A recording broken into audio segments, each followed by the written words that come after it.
Communicate. Communication is key. A lot of times we stray away from communicating because of whatever our hangups are in terms of doing that. But we feel that in many regards we can kind of deal with things internally more than we can deal with it. But again, my adage is that balance is power. So communicate more. And I think it's dope they even had that title. I didn't know what the title meant. I was like, is he a middle? Wait a minute, he ain't no middle brother. I was like, I didn't know what was going on, but I like the title because thinking back in like my therapy days, middle children in a sense are the peacekeepers. They are the ones who you know um, kind of like to hold the balance and keep that, keep the peace in between, the siblings and the generations, if you will. Um, Middle children are also the ones that, you know, we need to not mispraise about. And what I mean by that is like, if the first child, the eldest child or whatever did something, it's like, oh, okay, and it's different children. And the middle children won't necessarily get acknowledged for it, so to speak, because it's like, okay, if the youngest child does something, it's like, oh, they're the young child, you know what I mean? And it's like the middle child is still in this thing. So in a sense, they have to kind of vie for praise. So I think that is something that we have to do with a middle child. So thinking about that, it could probably be attached to what I think could be done with Black men. I think that Black men, in a sense, also need to be told, how wonderful they are, how special they are, and then you got some facets of society or some people who just believe that no, we do this all too much for Black men. We starting to coddle them and da da da. Well, my thing is like we need to continue to do it until we are uplifted to the point where things become so what I mean is that there's so many deficits that we have. We're looked at as the bottom of the totem pole, in regards to education, in regards to economics, and that sort of thing. And like I said, until we either start to create our own sorts of barometers for measuring these things, or be increased in the current sort of societal structures that we have, then we need to continue to work, but we need to do it differently because apparently what we've been doing ain't really working too quickly. Let's just say that.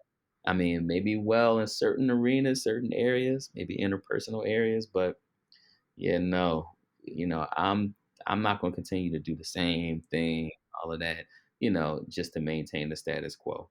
That's corny.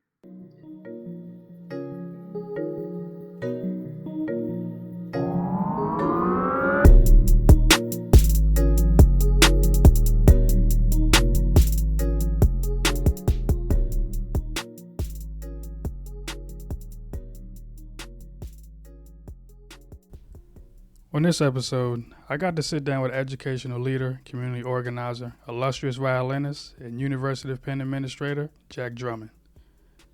We sat down to discuss Jack's understanding of what it means to be a melanin enriched man, his love for Black music, and how it feels to be a light of life. We unpacked the Black male metamorphosis, the cycle of water and how it correlates to the embodiment of Black men, and how us brothers need to communicate more.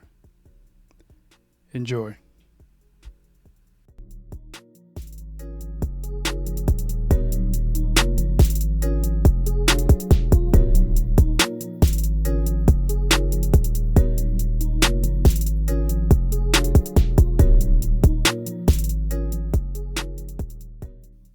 Welcome, brothers. I'm your host, Octavius, also known as the Urban Thinker. We got another good brother today for episode 2. We have an educational leader, community organizer, and an illustrious violinist. Hey, brother, if you can introduce yourself, please do. Illustrious violinist is the word of the title of the day. Yeah, man, I'm Jack. Um, I'm a friend of yours, I man. know. So that's what's Yeah. important. yeah. So I mean, I'm here. I respect myself. I'm a black man in Philadelphia. You know, yeah, things are great. Before I say anything, I want to acknowledge the invitation. Thank you so much for this opportunity. I think that quite often we don't really get an opportunity, not just you and I, Hmm. but just men, Yeah, especially melanin enriched men, an opportunity to communicate like this. So thank you for extending that opportunity. This is great.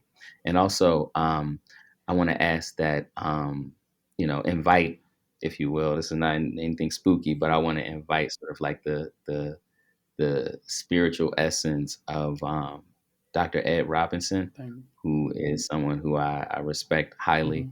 Hmm. To sort of like guide the things that I might contribute. Okay.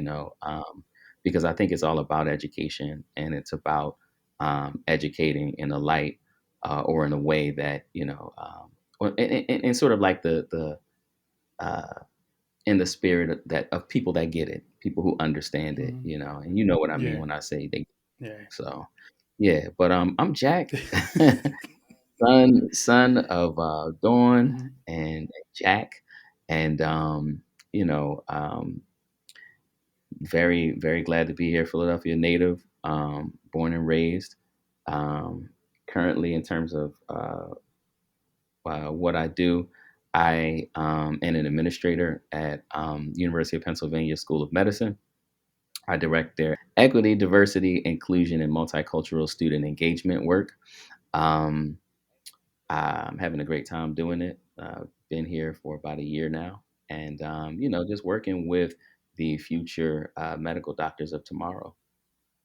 Okay. I appreciate you for taking this invitation.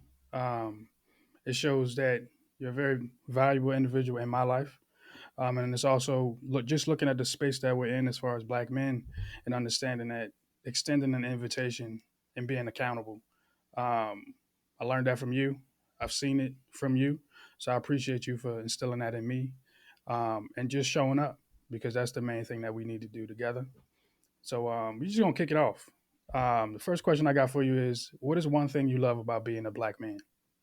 Oh man, I don't know if I can name one thing. You know what I mean? It's being black is I mean, it's so multifaceted and so wonderful. You know, I the first thing that comes to mind, I guess, is music. My default is music, Mm, black music in yeah. particular. You know what I mean? We take it back to the traditions. That whole pentatonic sound, the black keys on the piano. You know what I mean? We add Hmm. flavor to sound. I consider myself as a scientist of sound, and yeah, man, like the music, it's like it's an ever going journey of like who we are and who we'll become. I know quite often in some of my courses I'll use the analogy about like water, how water, although it goes through its cycles, and we learn about the cycle of water, evaporation and precipitation, all that other stuff, but how it never really goes anywhere. I feel the same way about sound and energy. Hmm. There is something that is with us. It relates to and sort of connects to the melanin that is inside of us, Hmm. and just our movement, and and the way our blood crystallizes and that sort of thing. So yeah, man, I love that's what being black to me means. Okay. It's a feeling. It's about the embodiment of all of those musical elements. Hmm. So yeah, so I mean, it's a lot. I, It's a lot. I understand what you're saying because with black men, from what I've seen, there's a specific walk that we have, there's a specific Hmm. look that we have, Yeah. and I would just say it's just a specific swagger that we have. Listen, talk about it. So when you say water, it's like Yeah. water flows, but we also flow depending on the day. Right. So Right. I would And it, say, go ahead, go ahead. no, you're right, and it don't go nowhere. We are the progenitors of that type of swag. Hmm. Black folks created not only language Yep. and mathematics, just different ways of scientific thinking and all of that. I mean, the idea here is that what we do is create. Hmm. You know, 24/7 it wasn't no word until black folks start saying it. Yep. You know what I mean? Now it's on your newscasting, 24/7. Stores open 24, like, come on now. Yeah. You know what I mean? So we definitely add a little flavor in the things that we do. And it's all about culture. Hmm. It's all about culture. So I know So I you love black culture. you love black. Okay. So Yeah. do I. And I think Yeah. that when you say water flows, the one thing I want to add to that question is, how do you feel about being a black man? I know you said water flows, but what's that feeling that you get when you say I love to be a black man? Yeah, it's a multitude of feelings. You know what I Hmm. mean? I am right now in my office, and I always keep handy. Let me see. I got it stuck to my desk. Okay. A feelings wheel. You know what Hmm. I mean? A wheel of feelings. Yeah. So, um, you know, I feel excited. Happy, surprised. Um, Sometimes pensive. Hmm. Sometimes, I mean, just a multitude of feelings. Hmm. Because we are not, monolithic. Sorts of people and Hmm. that sort of thing. Like we embody a lot of feelings. So the greatness of who we are is really being able to find the light and be the light at the end of the tunnel and not necessarily give up. We've been through and we continue to go through so many struggles, Hmm. so that those feelings, are what keeps us going. And having a relationship and understanding with those feelings Hmm. helps us to move the way that we've been moving. Yeah. Okay. I appreciate you for saying that because now it leads right into the segment that I want to talk to you about. I was going to break down some things about you. It's Okay. called In the Den with Jack Drummond. Okay. And the first question I have for you is: at what moment did you discover you were a black man? Did I discover? I don't think I've ever been asked that question. I think I would. So yeah, so when I was younger in elementary school, I used to attend a school called Samuel Powell Elementary, right? Hmm. And one of the prerequisites for the school. They had a quota, back in the day. I went to school back in the 1900s, so I know what I'm saying. Well, anyway, but back in that time period, they had a quota, Yeah. so they would only accept a quota for like the racial, and ethnic sorts of students that they would accept. So anyway, Hmm. long story bearable, my mother signed us up for classes at that institution. Am I Hmm. allowed to say that names in the institution? And all that? Okay, cool. Signed us up for classes, and like I said, we had a quota. So she got signed up first, my sister, Hmm. and she was the last black student that was accepted. Okay. African American student, black student, right? Hmm. That was accepted at that institution. And when it came time for me to be accepted, there were no more slots for Hmm. black students. So I had to be enrolled as something else. And my mom said, "This boy is white." What? Hmm. So they were like, "Okay." She said, "My son is white." Hmm. So she told me this story. I'm just fast forward to another day. Hmm. Like she told me this story years later, because they didn't refute it. My mom was the type of woman that you definitely don't want to necessarily say no to Hmm. when she's determined about getting, and having her way and fighting for her children in some kind of way, shape, form, or fashion. She Hmm. was a lioness, you know, um, somebody who was sugar and spice, but more spice. But anyway, Hmm. um, I had to enroll in that institution as a white student, right? Okay.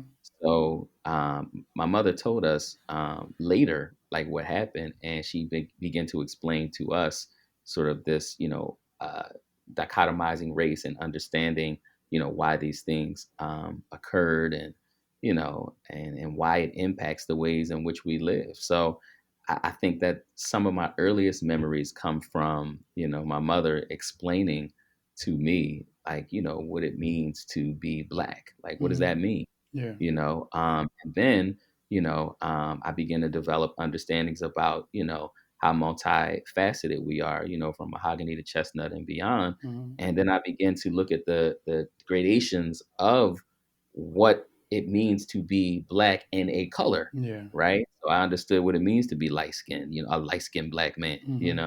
a black man nonetheless, but you light skinned. So Yeah. it's some stuff that come Yeah. with being light skinned, right? Yeah. So, and I for a while, it took me, it took a while to kind of really understand that. Hmm. Um, but I was impacted in terms of how I was treated, by my own family, by my own community, Okay.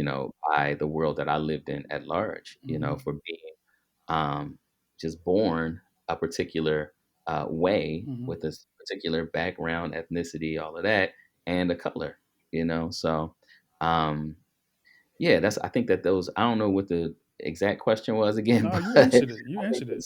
those are some of the earliest memories I have in terms of like being a black man and like what that meant to me early on. Hmm.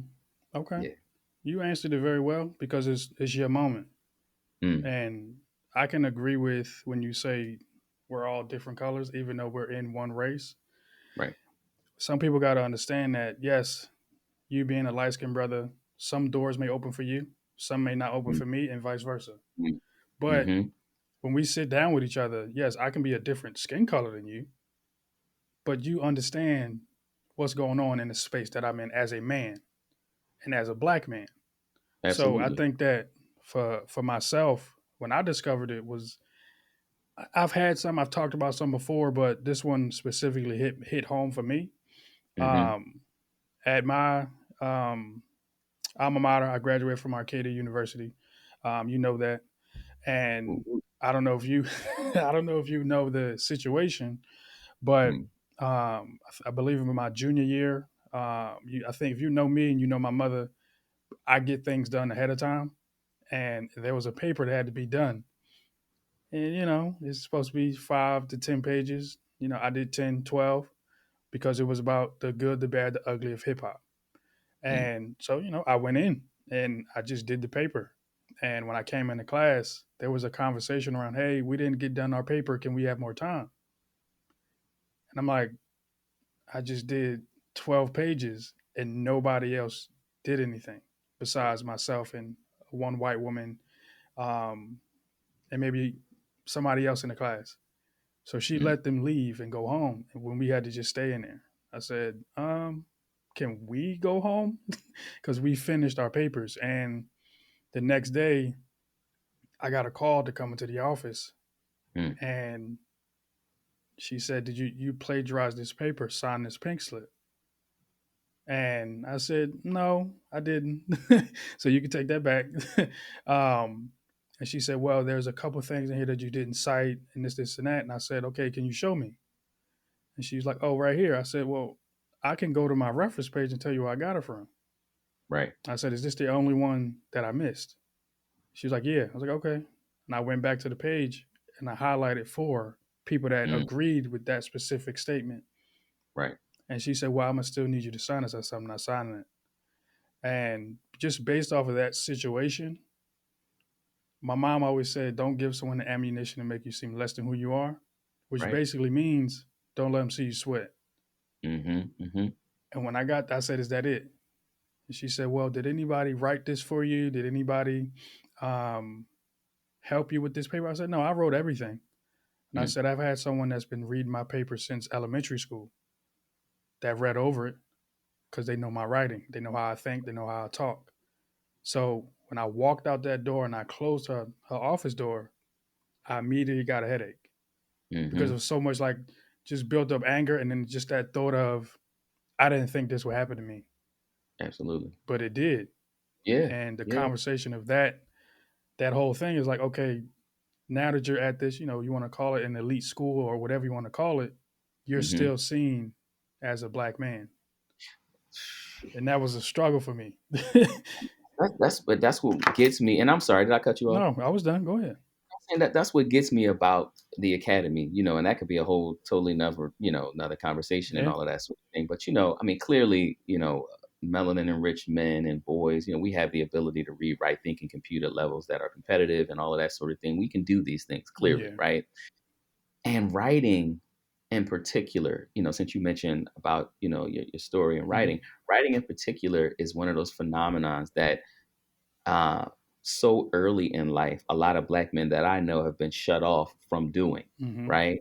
Either because they believe that they don't necessarily do it well or Mm-hmm. they can't do it well and that sort of thing. But it's so closely tied into a strong emotion of sorts because, early on, we're used to looking at papers with big red marks and checks and da da da da da. Mm-hmm. You didn't do this right or you didn't say this correctly or this wasn't the, syntax and subject verb agreement was off here and blah blah Yeah. blah and all these sorts of things like early on. Mm-hmm. And I think that early on when people experience those types of things, we start to feel some kind of way, especially if we hold on to some of these feelings and that we've been, like developing and things like that with us. Mm-hmm. Later in life, it's like we do something and you can't tell me, don't you, who are you to critique me, first and Mm-hmm. foremost, right? Secondly, your writing is your language. It's a part of who you are. It's a Yep. part of how you express yourself, how you understand things, what limits you, what how you expand your life and your source around you, you know what I mean? Mm-hmm. So um yeah, so when you knock my language, Mm-hmm. when you knock my expressions, the Mm-hmm. very ways that, I present something to you, that's a knock against me Mm-hmm. in many regards. That's how many people feel. Yeah. So I only say that to say that I can certainly relate to like what you were feeling back Mm-hmm. then, during that time when that happened, and the headaches Yeah. and it really this notion of having to kind of like prove yourself. Mm-hmm. It's like when you do it, it's not good enough. You have to prove it. Yep. You have to prove, that you did this, you da da da da, you were capable of doing that. You can think like this. This is what Mm-hmm. like, and so often that becomes, tiring. Yeah. It becomes, you know, you just get perplexed by the idea of having to prove so Mm-hmm. often in so many arenas, not Yep. just school and the academy, but like, in the community in many regards, when you go other places, and then when you get into more personal relationships, you got to prove it's just a lot. So Yeah. I feel you. I definitely feel you. And then one more thing I wanted to mention, because we talked about, and I know we aren't talking about this whole colorism notion and all of that, right? But the idea is that, a lot of times it's mentioned that, folks with like lighter skin, closer to white, if you will, Mm-hmm. have different types of opportunities. And I Mm-hmm. also think that, that works in the reverse as well, Mm-hmm. especially when we're talking about communal or intercommunal, types of communications and relations and, and that sort of thing. So I just kind of wanted to point that out. Not a lot of people really kind of talk about, you know, um, yeah, The that flip. aspect. Yeah, Yeah. I hear you, and I appreciate you for hearing me. yeah, And you said I like that you brought up and showed the feeling wheel because yeah. that's the next space that we're gonna go in is how did Okay. you explore your feelings when you were younger? You can talk about them now. You can talk about them previously. So So I'll go backwards. I'll start from now. Now I am a little bit more contemplative about my feelings hmm and all of that. As a man who is in touch with his own masculinity and hmm also with his divine femininity as well. hmm This balance of feelings that I hold looks a little different yeah. now. Back then, I think I was more so seen as, or I kind of looked at feelings and emotions as, I was more so of a follower, if you will. Okay. Like what society said, the things that I was learning, not only in the household, but in the community, I kind of go with, the flow of how boys and men are supposed to act. hmm So it wasn't really, exploratory. It wasn't really that I had an opportunity to kind of really think through and synthesize before I actually made some moves or behaved in certain ways about my feelings. It's more so, it was a quick thought hmm because it's what I saw in society or what I heard and, or saw at home. hmm And more so just doing what I felt I was supposed to do. It wasn't until I got since we're I guess on the heels of talking about being black and exploring feelings, it wasn't until I got to college hmm that I really started to um understand certain feeling or different feelings Mhm. around, being in my own skin and being myself. Yeah. And and identifying as a black man. When I got to college, I became very angry with some of the things and the lessons that I was learning. Mhm. The fact that a lot of the ways in which black men in this country have been treated since its inception Mhm. continue today. Like it's Yeah. still going on. You know what I mean? And why hasn't it changed? As of whatever day it Mhm. was or it is today. You know what I mean? So I think in college that was the first time that I experienced what, and I haven't come up with a name for it, but just this black anger, this Mm. anger towards white people, towards white, controlled society, towards, sort of this societal view Mhm. that I was supposed to accept, Yeah. and became very, very, very angry, and I think that when that happens, if it happens, because sometimes it doesn't even happen in many of our lives, but when and if it happens, there are options with that anger. We could take it out on our own folks, Mhm. our loved ones, Yeah. or our own people. Sometimes we get upset. It's like, oh, how can you know? Or how do you have this knowledge, and we Mhm. know such and such that these people struggle for us, and our family member, our ancestors did blah blah blah, and you up here doing da, da, da, da, So Yeah. we can take it out on ourselves. We can take it out on white folks. White folks. You see people, you get upset, you get an attitude, you don't really want to befriend you know, um, them for whatever reasons. Mhm. It could be historical understandings that you've come into. It could be, sort of present day understandings that upset by. I mean, so it's so many ways that you can kind of take that as a pendulum, Yeah. right? And I kind of found myself kind of navigating in between both, Mm. because I wanted to have this humanistic sort of like, kumbaya Yeah. moment in life where like, why can't we all just get along, Mhm. literally? And then I also wanted to be angry. Like I enjoyed that feeling Mhm. because it was the first time in my life where I had that type of aha moment, and I felt the fire and wanted to express it, Mhm. like my ancestors, Yeah. like, some of the modern day, freedom fighters, Mhm. because I still believe we have a long way to go to be, Yes, we free, do. like in a real way, you know what I Yep. mean? So yeah, that was a pivotal feeling for me, that whole ball of anger Mhm. and what I did with it. So in and throughout time, I guess to answer the question directly, in and throughout time, I didn't really think about it much. I just kind of acted. And then as I began to learn more about myself, Mhm. and whose shoulders I stood on, it Mhm. became a little bit more balanced for me to kind of think about the feelings and emotions that I have in relation to how I act on them. Okay. Now, Yeah, for me, I think hearing what you're saying when you said you had like just this ball of fire just yeah, inside you as far as like anger, yeah. I think mine goes in like waves. Like when I discovered my feelings and being able to Mm, explore them. yeah. Um, quick story: my uncle, Uncle Tiger. His name is Earl, but we call him Uncle Tiger. Okay. Um, he was the first black man to say "I love you," Wow. and I didn't know, how that felt until he said it. Like my mom can Hmm. say it, my aunts can say it, my cousins can say it, but when my uncle, who had me like this when I was Right. young, he kept saying it, and he Wow. was the first black man that I heard say it to me, not me Wow. say it first and then he say it back.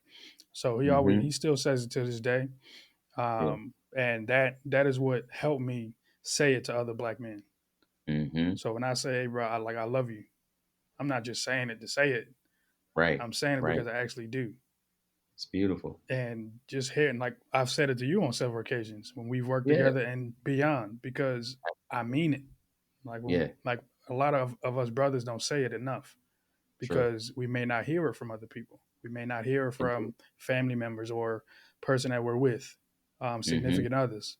Right. And when I explored that feeling of saying it Hmm. and hearing it back from somebody, I gotta think to Right. myself, do they actually mean it, or is it just like a natural numbness to, okay, I gotta say it back. Right. And just another wave of emotions when I was younger. It was also a understanding of it's okay to be angry. Yes. And my mom Right. always said that. She was like, "Hey, I know you're upset, but you need to tell me why you're upset Right. so we can get through this. So it's not Right. just sitting there." Because sometimes it just sat there. Because I Mm-hmm. didn't feel like if I expressed myself, like you said, there were some things you went with what society said for black men. Right. I wouldn't say stuff to my mom because I'm like, I don't want her crying, or I don't Mm-hmm.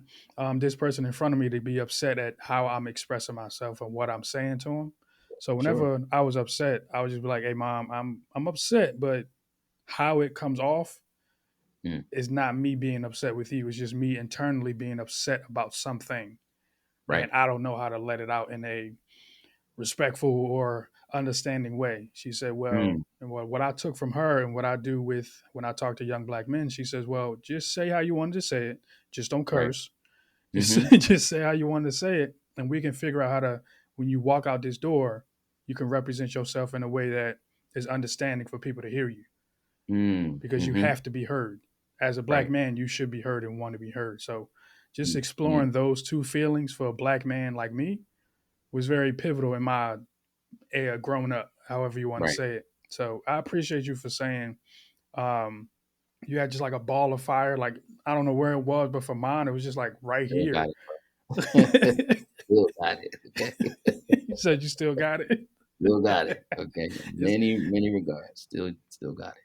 now, now Yeah. that also leads into Well, but before you go go into go that, ahead. bro, because you just mentioned some great stuff, right? Okay. And the idea that you brought love into the conversation Mm-hmm. is what really kind of makes it it really kind of increases the value of the conversation to me, Mm-hmm. right? Um, Quite often when we express things, right? Yeah. We're recipients of those things in many cases, and it makes it easier for us to express that for others, you know. So a lot of times when it is expressed, like if you say, you know, brother, I love you Mm-hmm. for whatever reason, and it kind of falls either on deaf ears or like brothers are kind of hesitant to kind of like you know return the love. A lot Mm-hmm. of times people haven't been loved and appreciated in that kind of way. Mm-hmm. You know what I mean? They don't necessarily know what it is. You know, Yeah. sometimes love doesn't have to be spoken, Mm-hmm. you know. Sometimes it's received better in that kind of way or whatever, you know. Yeah. But the fact that, you know, that you were taught to love out loud is a very pivotal lesson, Mm-hmm. especially for black boys, Yeah. you know, and black men, you know, need that. We need that, you know. Yeah, and I just wanted to say I think that that's dope because you can kind of tell, you know, when people practice love, you Mm-hmm. know, and when they're able to give it, you know, because I think early on I had issues accepting, you know, love, Mm-hmm. you know, especially expressions of love from men because Mm-hmm. the men in my life didn't necessarily do that. You know what I mean? That wasn't like a thing. It was more so like, okay, I just gave you $5, you know, let you know I love you. You know what I mean?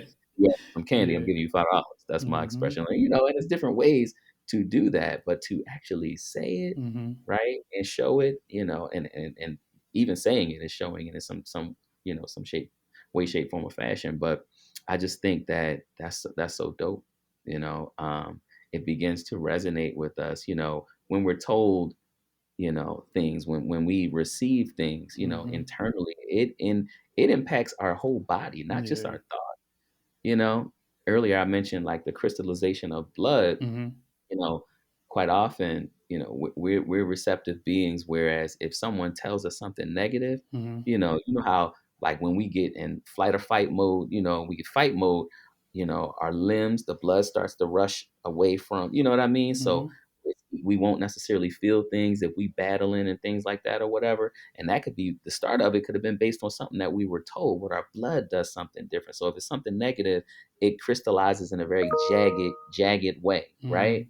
But when we're told things on the opposite side of the pendulum, like, you know, like I love you, Mm-hmm. like I love you, you know what I mean? Then it makes us, we breathe easier, our Mm-hmm. blood flows and Yep. crystallizes into the perfect crystals, you know. So anyway, I just thought that that was dope to mention Yeah. because, you know, and if you were going to ask me down the line, like, what do we need? That's what we need, bro. We need love. We Yeah. need it. So I'm gonna answer that first. I know. So, I appreciate you for jumping in and saying that though, because yeah. I've never heard somebody say, "Well, that's good to hear. That's good to say. That's good to say Hmm. to you for your uncle to say that to you because now your body says something to you. Now you're gonna receive it in a way that and present it in a way it may be acceptable for you, Mm. but how is that other person going to accept it? Because you just said not a lot of people are loved in a way that's verbal Right. because you Right. have acts of service. You can do something for somebody, like you Right. just mentioned. You got Gifts. words Yeah. of affirmation. You just got. They may Hmm. not say "I love you." They may just say "I'm proud of you." Right. Like that. That does something too. Hmm. And you Yep. have a whole lot of things. You got 5 love languages everybody talks about, and like I Hmm. just said 2 of them. So Right. people that talk about those love languages, Hmm.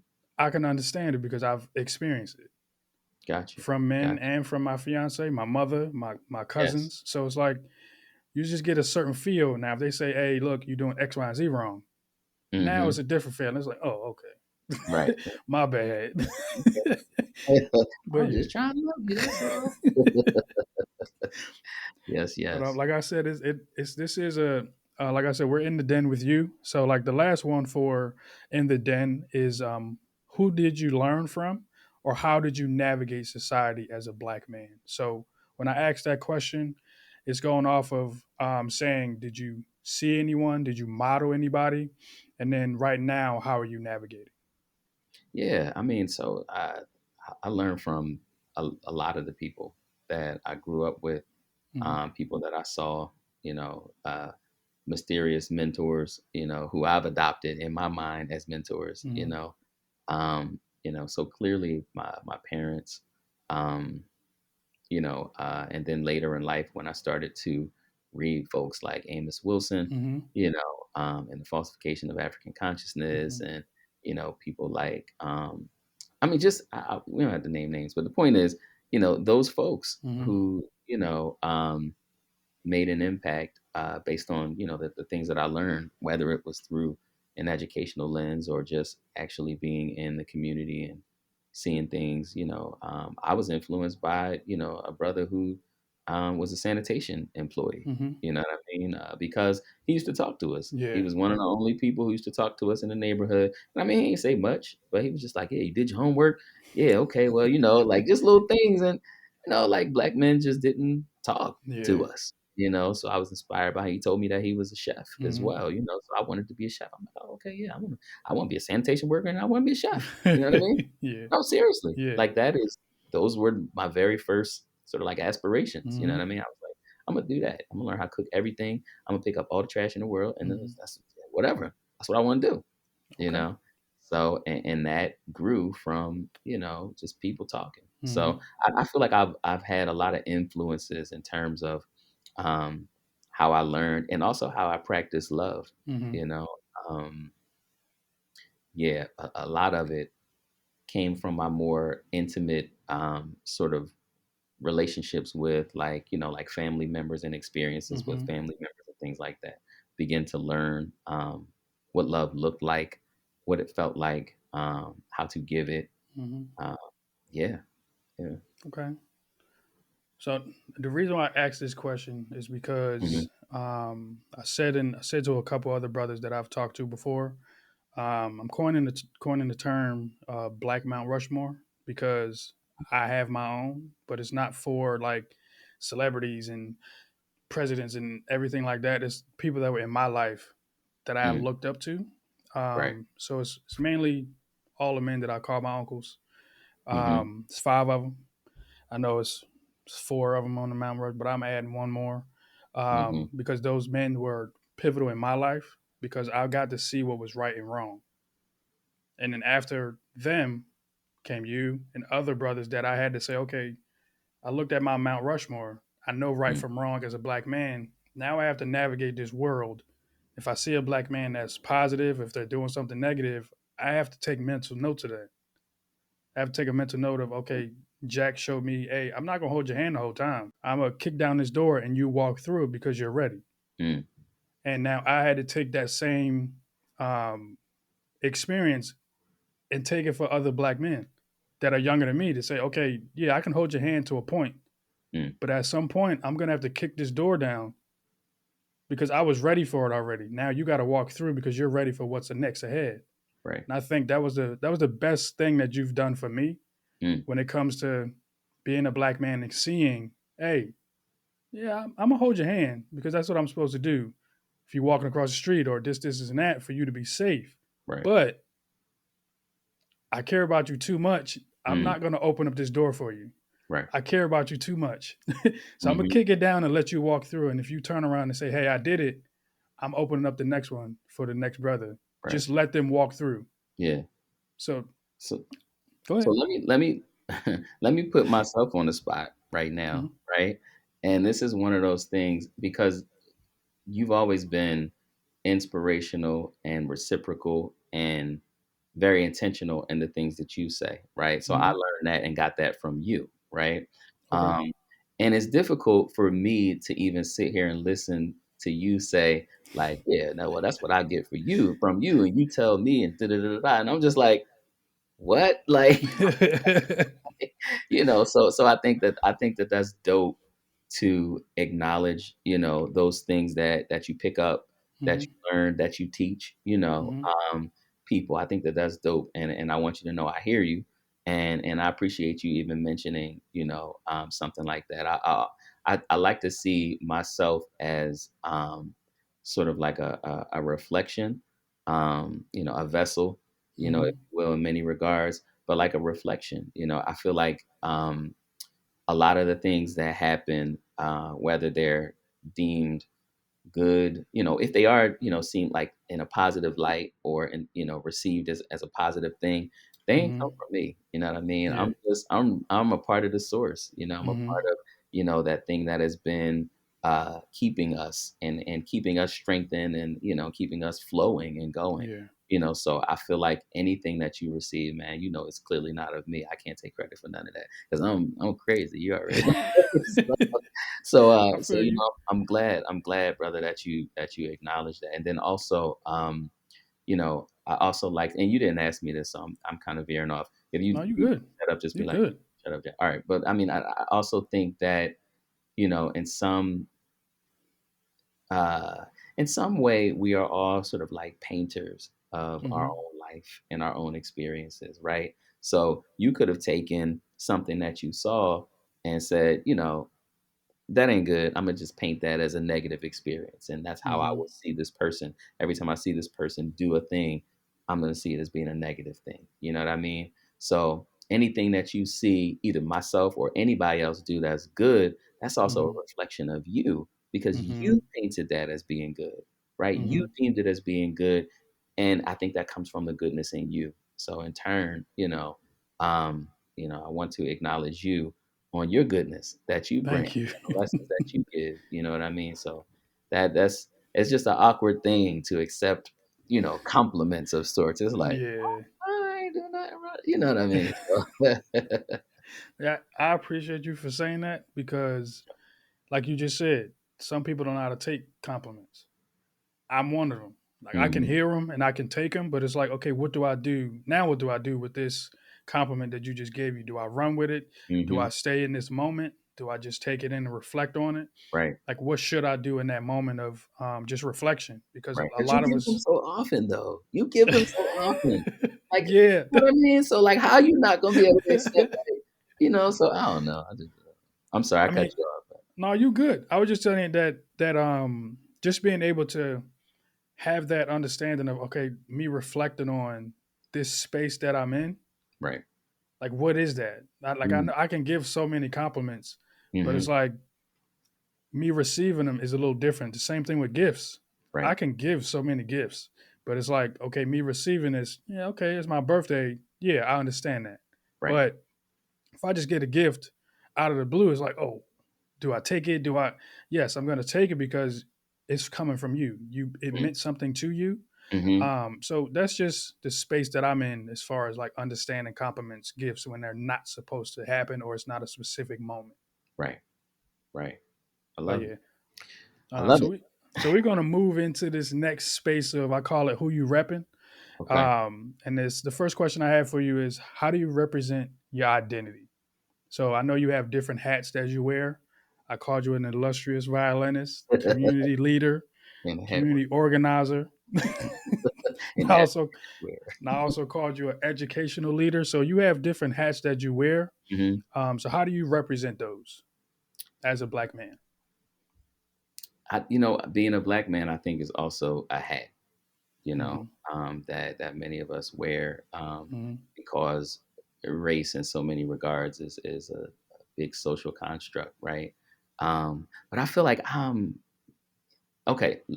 Let me answer the question the way the artist formerly known as like no, the artist Jack answers it, right? So the way that I'm a light being, you know, Okay, I'm over titles right now. I don't know, I feel you.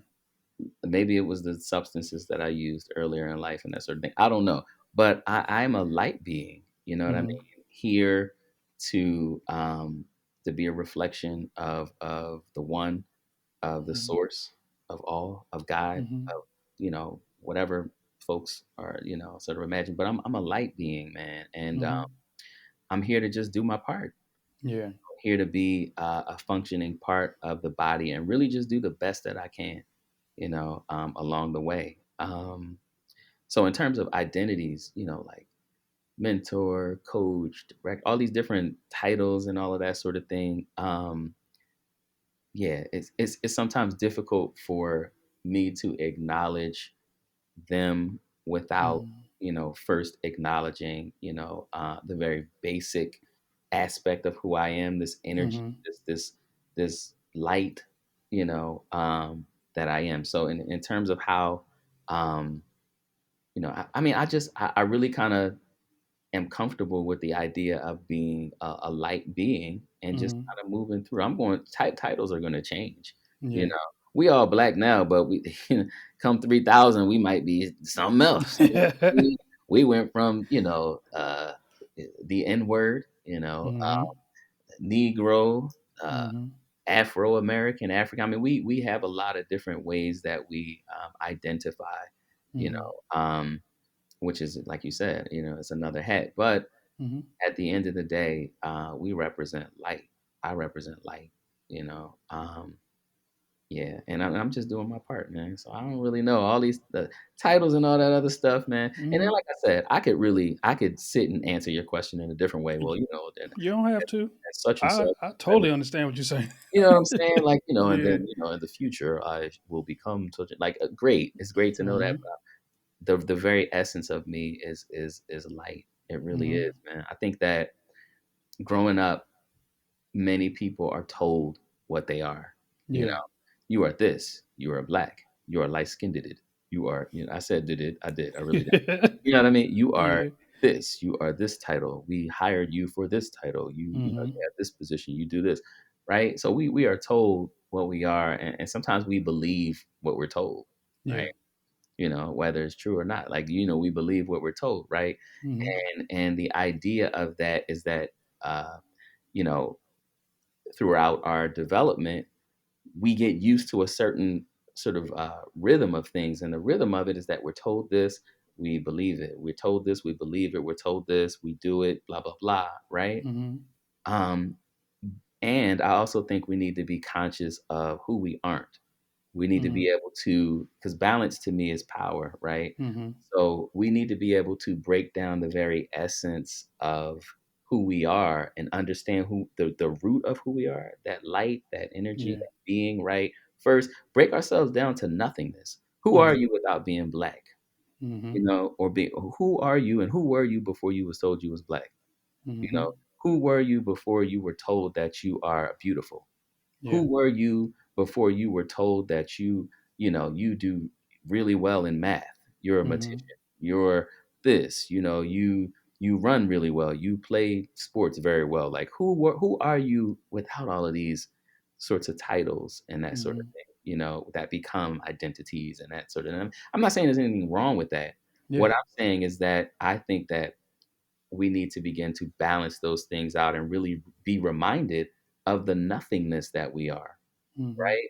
And what I mean, like I said, I ain't saying we nothing, like we something, we kings, we da da da, all of that. Yeah. But we're also nothing to me. Yeah. Mm-hmm. Also nothing to me. Like, specks of dust. Mm-hmm. How many billions of people on this earth? 8 billion, Yeah. like billion, Yeah. like billion. If we get plucked off some kind of way, like it's billions Mm-hmm. here, billions. So who are you in the midst of this ocean of billions and of beings? Mm-hmm. You know what I mean? Like Yeah. what makes you so special? Mm-hmm. And you don't have to always focus on how special you are. You know what I Yeah. mean? And all the titles we have, bro. Like we are also nothing, Mm-hmm. nothing. So anyway, you know, I that was the artist in me just trying to I go. know. But what I'm saying is that I'm trying at this point in life during this Mm-hmm. interview in this moment right now, I Yeah. am focused on um, being the light being that I am, and really trying to do the best to make this thing called life happen. Mm-hmm. For me and the people I love. I appreciate you for saying that because that's a question that brothers don't ask themselves. Hmm. Who are you without the titles? Who are you without the jewelry? Who are you without the cars and everything else? Who are you? The Kufis, right? Who? Psych, no, go The ahead. hat, like who are you? Like I can like when I say how do you represent your identities? I can say for myself, I represent my family, Mm, my last name. But then you mm, can also say, do you represent yourself when you walk into a room? mm-hmm, And that comes to the question that you just asked. mm-hmm, Who are you before you even step into the room? mm, And that question leads to a lot of other things that you can ask yourself. right. And I don't know if you wanted to say something else because that leads to my next question of like before you walk into that room, Mm-hmm, what expectations do you have on yourself and what expectations do you think others have on you? mm. I don't know. You know? Hey, So that's a that's good my answer. default answer, right? So in Yeah. terms of the expectations that I have um, for myself, I think the most constant expectation is to be, Mm-hmm. to be. And what I mean by that is that we don't always have to be the best or whatever, but like be, Mm-hmm. So I expect myself to show up, to be present, um, to uh, be light filled, and to spread the light. That's what I expect. It don't always happen, Yeah. clearly, because I got a whole lot of flaws and a whole lot of anger and a whole lot of other Ain't types of nothing wrong. you Ain't know what I nothing mean wrong with anger. that I carry with me. You know, Mm-hmm. but yeah, so my expectation for myself is to be. A lot of times I don't focus very heavily. I can't say I don't focus at all because I do. Mm-hmm. But I don't focus very heavily on the expectations of others anymore. Okay. You know, Okay. again, I'm a man of a certain age and stage in life, Yeah. and right now, what I feel, what I say, I mean it more so these days.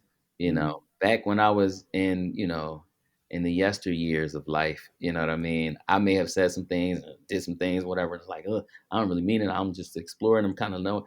No, when I say something now, I mean it. Like Mm-hmm. you should probably hold me to my word that when I say it, I mean it. You know Mm-hmm.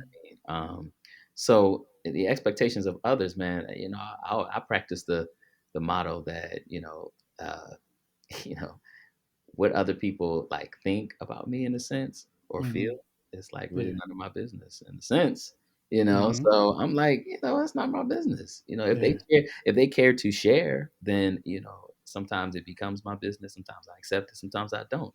Mm-hmm. But I'm not really as focused on other people's expectations. I think that again, with the whole example of being a reflection and being an artist, I try to emit what I want to receive from others. So, Mm-hmm. if I want others to see me as loving, that's what I try to put out. If I Mm-hmm. want others to see me as somebody or something or whatever, then I try to put that out there. You know Yeah. what I mean? So it's all about reciprocity, And my goal, I guess, would be to reach a collective consciousness among like all of us so that we Yeah. we know and we feel the same, not the same, but you know what I'm saying, like Mm-hmm. I we kind understand. of understand each other without all of the hoopla that we've Mm-hmm. been inundated with, like Yeah. so much, so much. That's what So the music fact does for me. Oh, go ahead. I'm that's sorry. what I was going to ask you. That's Okay. what I was going to ask you about music. Yeah. And what does that do for you? That was the Yeah. question I had in my head. Like, what does that do for you? Because I know you said, yeah, you have no expectations. I said what I said, but Right.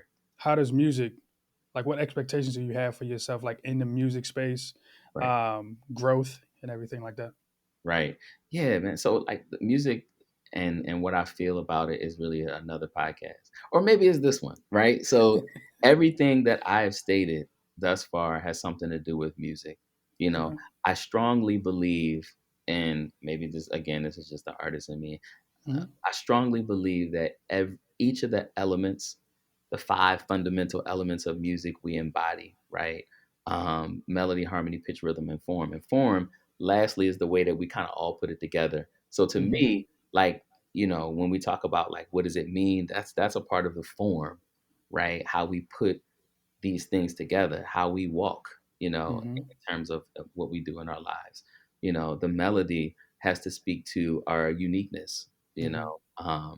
It speaks to our voice, our voices, It speaks to the ways in which we sort of like navigate and move the way we do, right? That Mm-hmm. single unique person who is you, who is me, who is other people, that is the melody of their lives. Harmony, the way things are working together, Mm-hmm. physically, spiritually, mentally, right? Sometimes it's a little discord here and there, but Mm-hmm. you know, overall, as far as I'm concerned, we function in life harmoniously, like we're doing Mm-hmm. things together, right?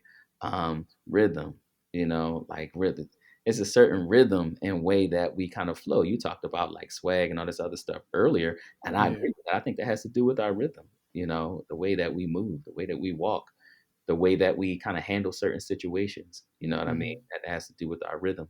And some people are like more upbeat, and Yeah. some people are just, like you a cool brother. Like, and no, I think everybody who knows you understands that. Listen, Octavius has this mellow, smoothness about him that, Mm-hmm. when it comes to dealing with, the realities of life, Mm-hmm. he's going to handle it, and he's going to handle it with, a certain posture and a certain way, it's a smoothness. Now, me on the other hand, bro, like, you know what I mean? Like, no, it's something different. Like, I'm all around. I even walk fast, you know what I mean? Like Yeah. so, but, so I think that has to do with that. And, pitch, Mm-hmm.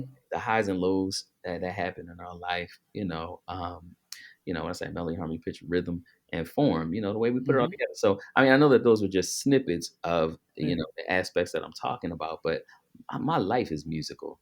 It really is, and filled with a whole lot of improvisation, you know. Mm-hmm. So like, I'm making up my own rules sometimes and playing my own notes and doing things to the melody, that's a little different than everybody else's and whatever Mm-hmm. what has been going on. So my life is music, man. It really is. And besides, uh, some of the more philosophical things that I'm Mm-hmm. talking about, like literally and physically, music impacts me. Like I said Okay. earlier to you, I'm trying to get some things together physically, right? Mm-hmm. Well, what helps me with that is music. Okay. There's certain music that kind of gets me going. Like I just, it's certain music that slows me down. Mm-hmm. There's certain music and sounds that is very cathartic. That'll keep me, keep the noise out, if you will, Mm-hmm. and some music that'll bring the noise in. You know, Yeah. so I mean, in terms of how it impacts me, I mean, every day I am impacted by music, by sound. Yeah, Okay. I know. I heard you say for black men that you want as a black man as a collective conscience. yep. So, So the question that leads into that is how would you like people to perceive yourself and other black males? how would I like people to perceive me? Mm-hmm. Um, you know, again, however, I leave that up to the artist, Mm-hmm. right? And I mean, Yeah. I hope that's not like a easy, like, or you considering that as like you what you call it, like I'm trying to dodge the question or something like No, that. that's your answer. I'm not. Yeah. So my answer is really I leave that up to the artist. I don't really Hmm. have a particular way that I want people to see me. I would love for people to see love in me, and Okay. the love that I emit and that sort of thing, because I know that they're seeing God, because that's not me. You know Hmm. what I mean? It's not me. It's not. I don't.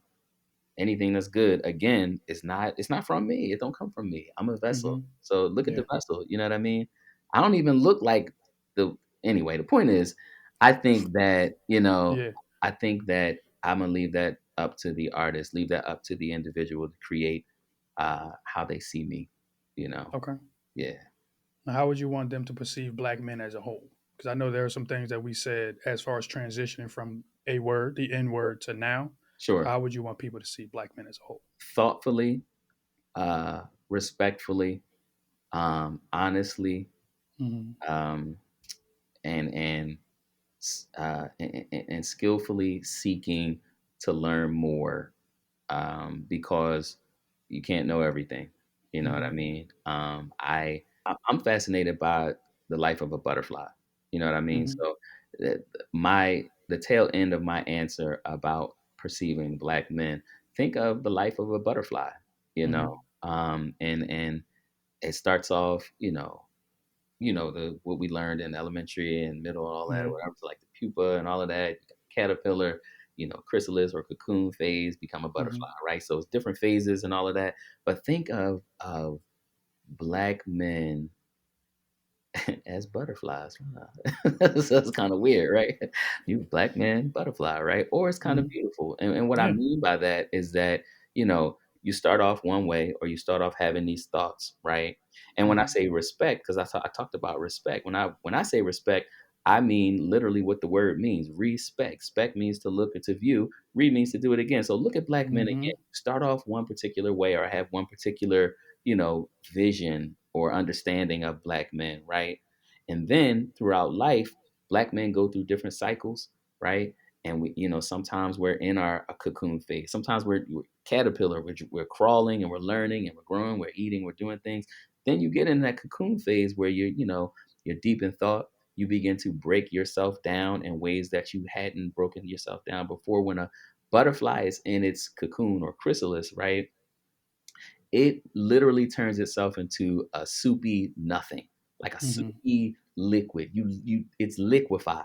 So like Hmm. what it was before, right? It has reached a point in life where it begins to liquefy itself. Like it's gone. It's no longer Hmm. what it used to be, right? Yeah. So when you think about the potential, when people think about the potential for black men, understand that that is a possible sort of realm that black men could be in. Like that it's not how it used to look. Yeah. If society is portraying that, black men are this and they crawling and they doing X, Y, and Z, that ain't how. That's not like, it's not a realistic and sort of like a monolithic way that black men are. Black men go through cycles just like all men, right? Hmm. And while in the chrysalis, one of the most beautiful things about a butterfly, or sort of this whatever it is in the chrysalis, Hmm. right? This soupy mess, is that it has something called imaginal cells. Now, I'm Hmm. not a scientist, whatever, so I ain't, I'm not gonna get all into all of that. I'm a scientist of sound, but anyway, it Yeah. has these things called imaginal cells, right? And these Hmm. imaginal cells begin to activate. Once it becomes the soupy nothingness, it begins to activate, and it tells this bowl of nothing what to become, right? So it's Hmm. becoming something different. It's the construction of its wings, it's the construction of how its body will begin reshaped and all of that, right? And that's beautiful. Yeah. Imaginal cells, like, are you kidding me? You are literally transforming and becoming something that you were not, right? Hmm. So when black men, and I think it happens in many of our lives, right? When black men get into that phase or that state where you know, we're shedding a whole lot of the past and what happens, right? And we're becoming something new. That's a very powerful period of our Hmm. lives. So think of black men like that. And then when we finish with that period, right?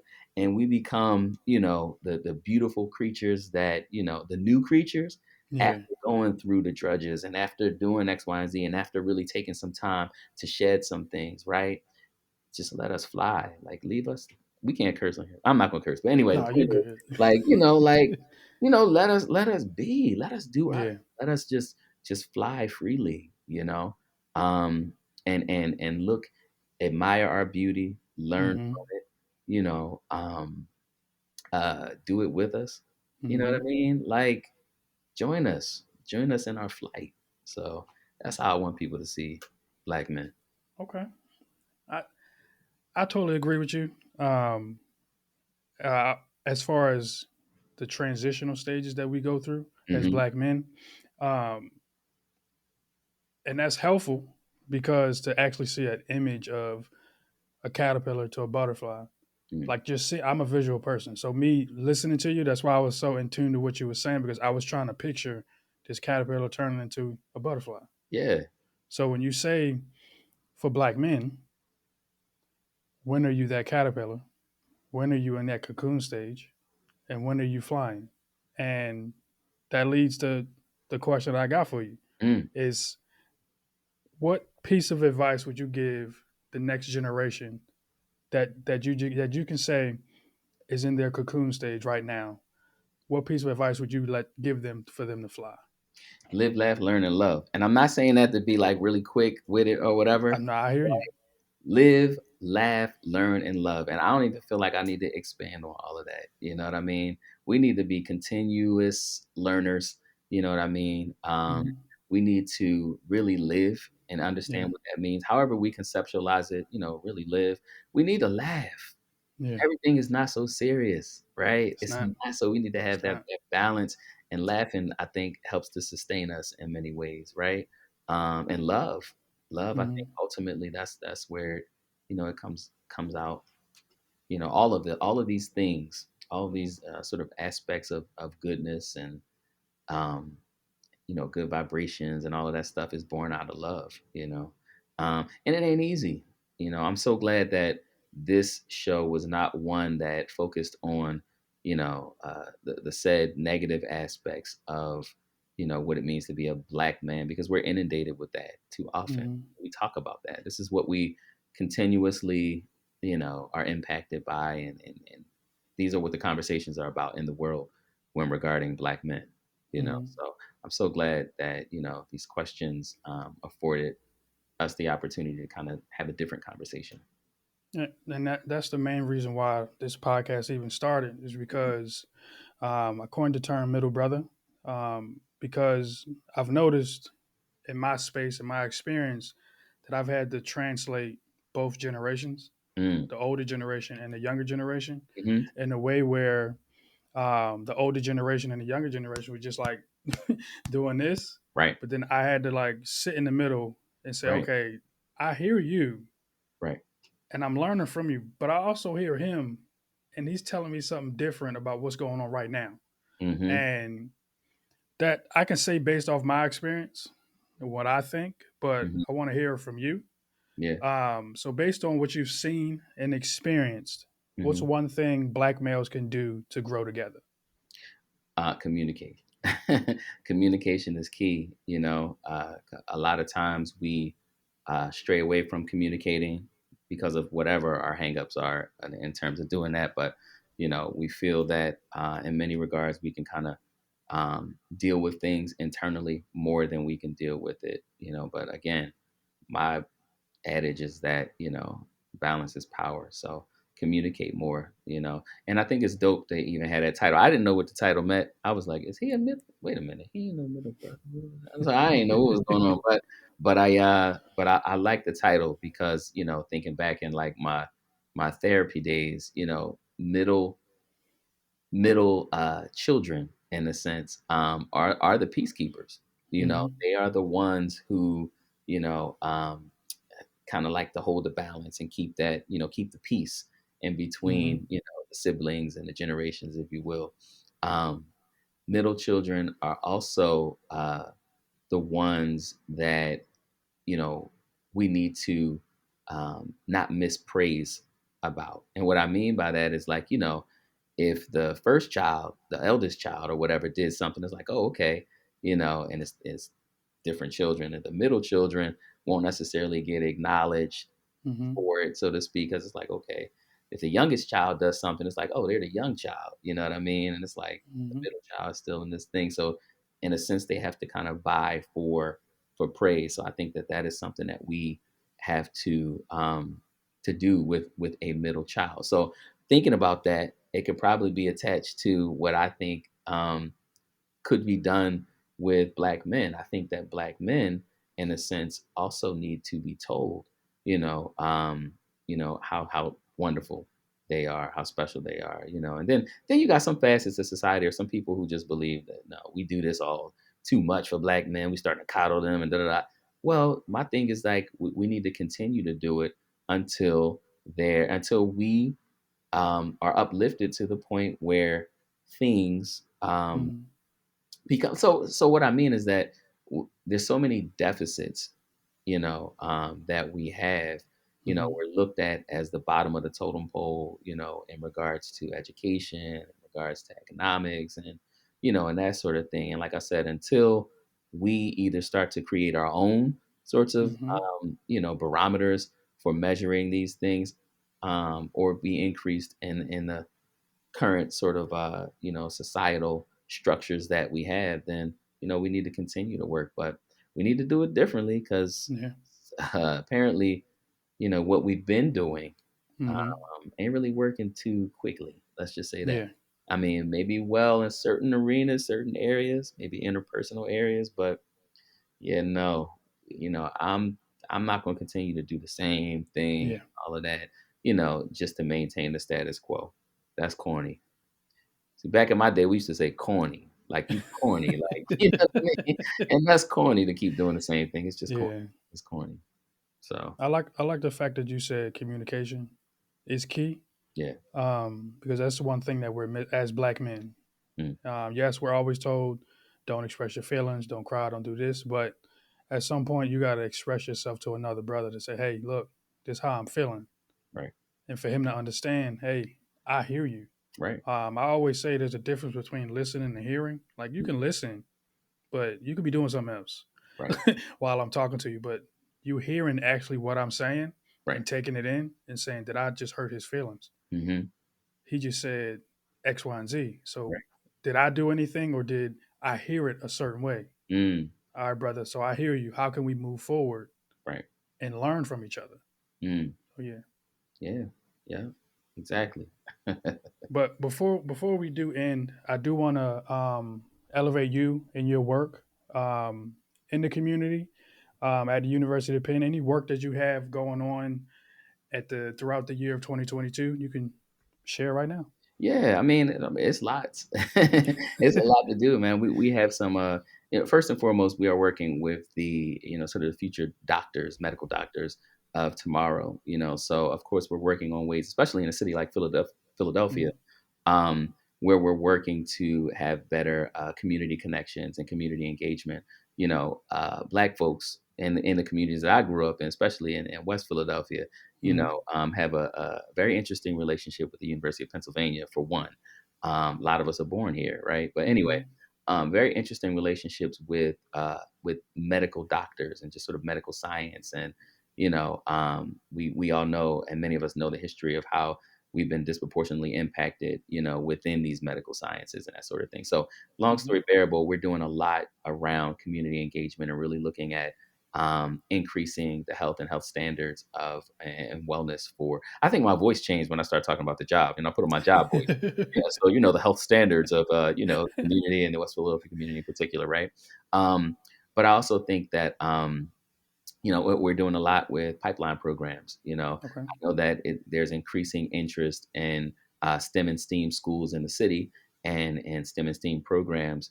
So we're interested in looking at the melanin enriched doctors of tomorrow and looking at opening doors and really having people understand, especially those who are melanin enriched, that they can become doctors too.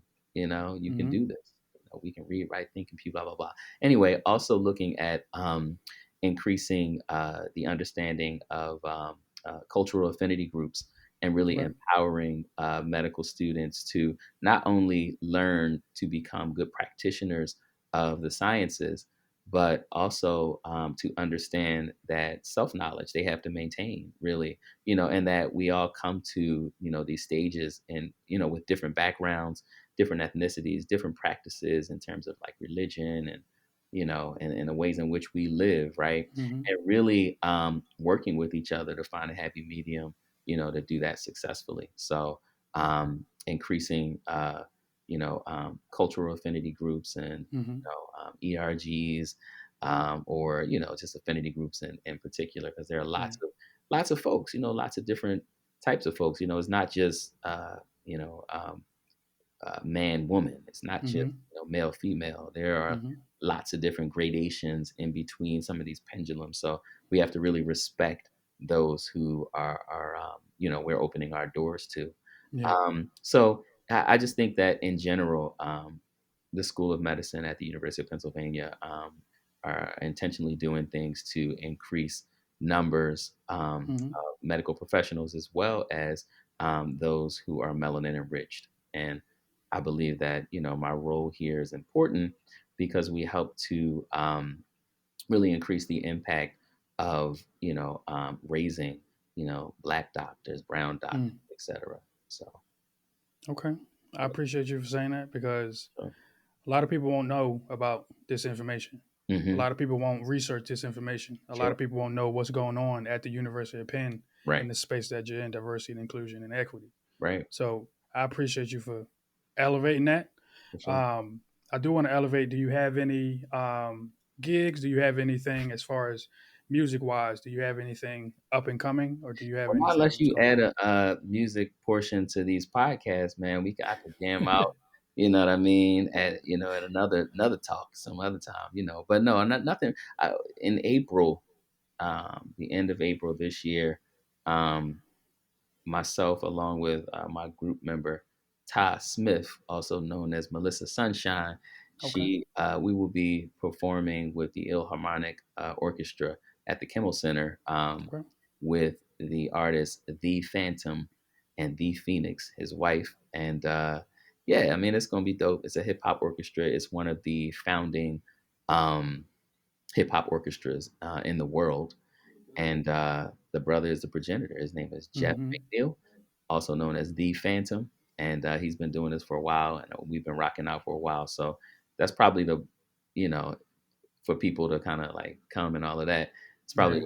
the most, but yeah, but it's at the Kimmel. I believe it's the end of April, like April 30th or something like that, and it's gonna be dope. So get a ticket, come experience it, love it, And if you hate it, throw some tomatoes, and it's like no, it should be a good time though. Should be good. It's dope. I feel you. Thank you for sharing that. Because a lot of people, like I said, they may not know what you actually do Mhm. outside of the space that you're in. Sure, And I want to elevate that because that's important because that's another side of a black man that they may not get to see all the time. sure. Well, brother, I do want to say thank you for joining and I appreciate you Thanks for having and me. I love you. I love you too, bro. Thank you. I really appreciate it. I want y'all to follow us on Instagram and subscribe to our YouTube channel at Urban Thinker Media. And also check out our website at urbanthinkermedia.com. And we'll see you all next time with another brother here on the Middle Brother Podcast. Peace.